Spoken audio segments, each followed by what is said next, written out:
विभाग काशी हिंदू विश्वविद्यालय में पुस्तक लोकार्पण एवं परिचर्चा का समारोह चल रहा है। इसी क्रम में दिनांक 25 सितंबर 2024 को आचार्य रामचंद्र शुक्ल सभागार हिंदी विभाग काशी हिंदू विश्वविद्यालय एवं वाणी प्रकाशन समूह के संयुक्त तत्वावधान में प्रसिद्ध युवा कवि, आलोचक एवं रंग चिंतक डॉक्टर लहरी राम मीणा की नवीनतम आलोचना पुस्तक सृजन के विविध रूप और आलोचना का लोकार्पण करते हुए इस पर परिचर्चा का आयोजन किया गया।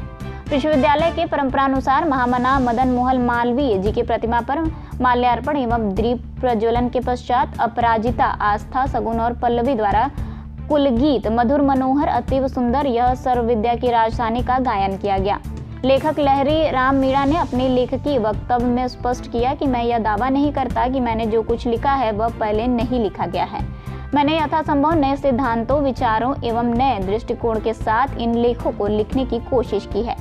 भले ही साहित्यिक कृति सामाजिक दबाव में उपजती है, लेकिन उसकी सृजनात्मकता में कमी नहीं आती है। उन्होंने बताया कि साहित्य का गांधी शीर्षक लेख में साहित्य पर गांधी के प्रभाव को रेखांकित किया गया है। अध्यक्षता कर रहे हिंदी विभागाध्यक्ष प्रोफेसर वशिष्ठ अनूप ने इस पुस्तक में संजो गए लेखों के मर्म को स्पष्ट करते हुए कहा कि जब कोई सत्य कहता है तब वह आंखों में आंखें डालकर बात करता है, और जब झूठ बोलता है तब उसकी आंखें भी उसका साथ नहीं देती हैं। भाषा हकलाने लगती है, गलतियां जब की तो कुछ का कुछ बताकर बच गया, जब अकेले में मिला खुद से तो शर्माना पड़ा। लेखक ने साहित्य का मर्म निबंध में साहित्य के शाश्वत तत्वों को चर्चा की है। उन्होंने इस निबंध को आचार्य मम्मट से जोड़कर भी देखा है। शिवेतर क्षयते अर्थात साहित्य अमंगल का नाश करता है। प्रेमचंद्र साहित्य के विशेषज्ञ प्रोफेसर विनय कुमार सिंह कहते हैं कि साहित्य प्रत्येक व्यक्ति को इसलिए भी पढ़ना चाहिए, आत्मसात करना चाहिए, क्योंकि वह जीवन को बेहतर बनाता है। एक गिलास ठंडे पानी का महत्व रेगिस्तान में तपता प्यासा व्यक्ति ही बता सकता है।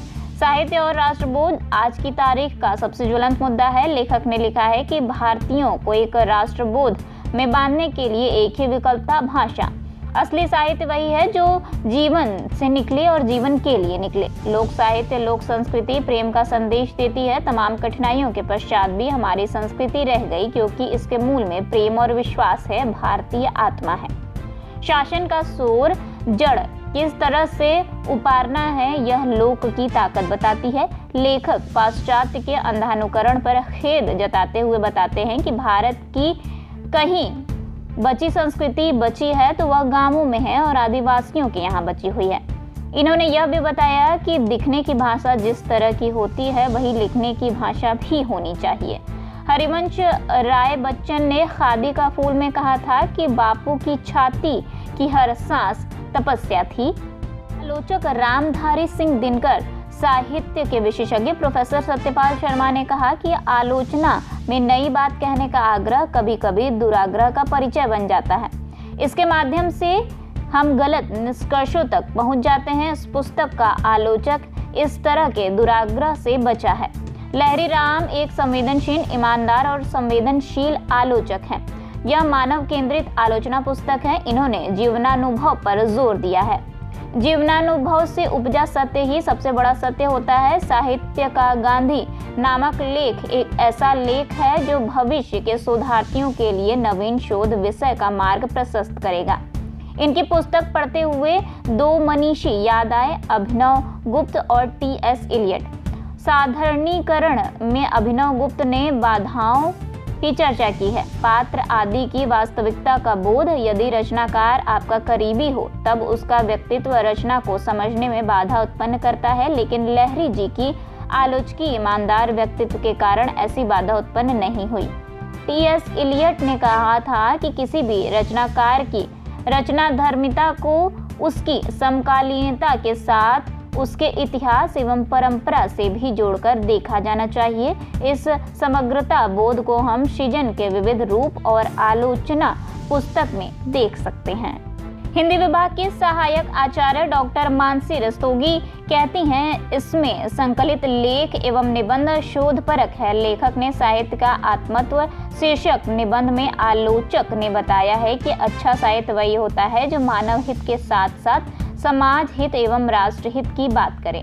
इस पुस्तक में एक आलोचक की ईमानदारी झलकती है। परिचर्चा का संचालन कर रहे सहायक आचार्य डॉक्टर सत्य प्रकाश सिंह ने बताया कि यह पुस्तक किसी एक समय एवं एक मन स्थिति में नहीं लिखी गई है, बल्कि अलग अलग वातावरण एवं परिस्थितियों में लिखे गए लेखों एवं निबंधों का संकलन है। यह लेख अलग अलग समय एवं संदर्भों में लिखा गया है। साहित्य और राष्ट्रबोध नामक लेख में पश्चिम की राष्ट्रीयता के बरक्स भारतीय राष्ट्रबोध को उजागर करने का प्रयत्न लेखक ने किया है। धन्यवाद ज्ञापन स्वयं पुस्तक के लेखक डॉक्टर लहरी राम मीणा ने किया। इस कार्यक्रम की संपूर्ण रिपोर्ट जो आपके समक्ष प्रस्तुत है बीएचयू हिंदी विभाग की शोध छात्रा कुमारी रोशनी उर्फ धीरा ने किया है। परिचर्चा में प्रोफेसर कृष्ण मोहन सिंह, प्रोफेसर नीरज खरे, डॉक्टर अशोक कुमार ज्योति, doctor Prabhat Kumar Mishra, doctor Vindhyachal Yadav, doctor नीलम कुमारी सिंह, पर्याप्त संख्या में विद्यार्थियों एवं शोधार्थियों की उपस्थिति रही। मैं डॉक्टर लहरी राम मीणा काशी हिंदू विश्वविद्यालय के हिंदी विभाग में यहाँ अध्यापक के रूप में कार्यरत हूँ। आज जो मेरी ये पुस्तक आई है सृजन के विविध रूप और आलोचना, ये साहित्य में हर काल को ध्यान में रखते हुए इस पुस्तक की रचना की गई और ये पुस्तक मध्यकाल में आंडाल को शुरुआत करती है। आंडाल से होते हुए भारतेंदु हरिश्चंद्र, गांधी जी पर, मीरा पर, नंद दुलारे वाजपेयी पर साहित्य के बड़े जो थिंकर थे इनको विशेष रूप से इसमें रखा गया है, क्योंकि वर्षों से जब मैं दिल्ली यूनिवर्सिटी में अध्यापन कार्य करा रहा था तब से मेरे मन में बार बार इनको लेकर के इच्छा थी कि इन पर कोई एक ऐसी मुकम्मल सामग्री साहित्य में देखने को नहीं मिलती है। और यही एक चिंता मेरी और यही एक सोच थी कि मैं एक मुकम्मल सामग्री के रूप में आंडाल से लेकर के मीरा और नंद दुलारे वाजपेयी होता हुआ नंद किशोर आचार्य जी जो आज के समय के सबसे बड़े गांधीवादी चिंतक है, उन तक मैं साहित्य में उनके विचारों को, उन सभी रचनाकारों को एक पुस्तक में इसको मुकम्मल रूप से लाऊं। ये पुस्तक वाणी प्रकाशन से आई है और इसका सबसे अच्छा यह है कि इस पुस्तक में एक काल का रचनाकार नहीं है, हर काल का रचनाकार है और उन्हीं रचनाकारों को बहुत विस्तृत रूप से इसमें लिखने का प्रयास किया है। और फिर तो आगे तो आप पाठक लोग जब इस पर प्रतिक्रिया देंगे तो आगे की रचनाओं में उस प्रतिक्रियाओं को ध्यान में रखते हुए मेरी रचनाओं का एक उद्देश्य होगा। और मेरा जो लेखन है वो लेखन आलोचनाएं नहीं है, काव्य भी है और रंगमंच के क्षेत्र में, नाटक और रंगमंच के क्षेत्र में मेरी लगातार उसमें रुचि रहती है। अभी कुछ दिनों पहले हमने बहुत बड़ा नाटक का निर्देशन भी किया था रंगभूमि के 100 वर्ष के उपलक्ष्य में, तो उसमें बहुत अच्छी दर्शकों की एक हमको उम्मीद मिली थी। तो ये 3 विषय मेरे साहित्य के रहते हैं, नाट्य चिंतन, आलोचना और काव्य।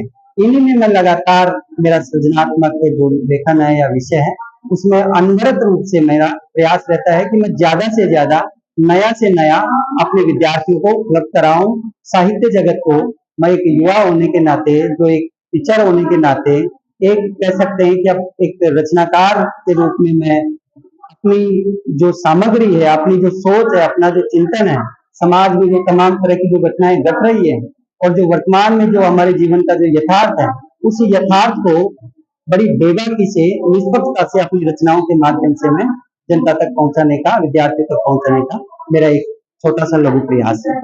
डॉक्टर साहब इस बात को हर बात आपसे डॉक्टर कुछ ऐसा अनुभव आपको रहा है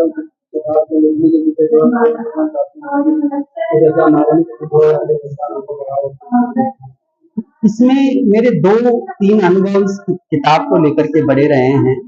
इसमें सबसे पहले जब एक बड़ा लेख है भारतेंदु हरिश्चंद्र पर, और आज मैं भारतेंदु हरिश्चंद्र की धरती से ही बोल रहा हूँ। मैं जब दिल्ली यूनिवर्सिटी में जब एमफिल कर रहा था तो मैंने भारतेंदु हरिश्चंद्र का विषय लिया और मैंने देखा उसके अध्ययन के बाद में कि एक 35 साल का एक युवा आजाद, मतलब भारत आजाद नहीं है, गुलामी में इतना कुछ लिख सकता है, हमारे समाज के लिए, हमारे समाज को इतना जागृत कर सकता है, तो मैं क्यों नहीं कर सकता। आज के समय में इतने संसाधन होने के बावजूद, इतनी सुविधाएं होने के बावजूद मैं भी अपना कहीं ना कहीं थोड़ा बहुत समाज में या साहित्य में जो योगदान दे सकता हूँ, वो उसी उद्देश्य से मैं अपनी ये रचनाएं लिखने का मेरा एक प्रयास रहता है। कुछ जो लेख है इस पुस्तक में है, उन लेखों के पीछे लिखने का एक कारण ये भी है कि मैं जब एमए की कक्षाओं को पढ़ाने के दौरान महसूस करता रहा हूँ कि बच्चों के पास सामग्री का अभाव रहता है। कई बार वो सामग्री नहीं मिलने की वजह से वो उस पाठ को या उस अध्याय को बिल्कुल भी नजरअंदाज कर देते हैं, और कहीं ना कहीं फिर ये सारी चीज एक रचनाकार के साथ अन्याय होता है। तो उसको भी एक तरह से मेरे मन में जहन में था कि बड़ा पाठक वर्ग, बड़ा विद्यार्थी वर्ग बहुत सारे विषयों से अनछुआ, या कह सकते हैं कि वो अनभिज्ञ था, जिसमें आप अंडाल को देख सकते हैं, साहित्य के गांधी को आप समझ सकते हैं, या इसके अलावा हम मीरा को नए सिरे से जो मैंने दिया है कि आधुनिक मीरा वो किस तरह से है, आज की जो स्त्री है उसके लिए वो प्रेरणा का स्रोत अंडाल हो या मीरा हो, वो किस तरह से है, उसको नए रूप में, आधुनिक रूप में मैंने इस पुस्तक में दिखाने का प्रयास किया है। और आगे तो फिर पाठक वर्ग या आप साहित्य प्रेमी इसका जब मूल्यांकन करेंगे तभी ही इसका अच्छा सा मूल्यांकन हो पाएगा। मैं अपनी तरफ से कितना भी कुछ बोलूं वो कोई मायने नहीं रखता।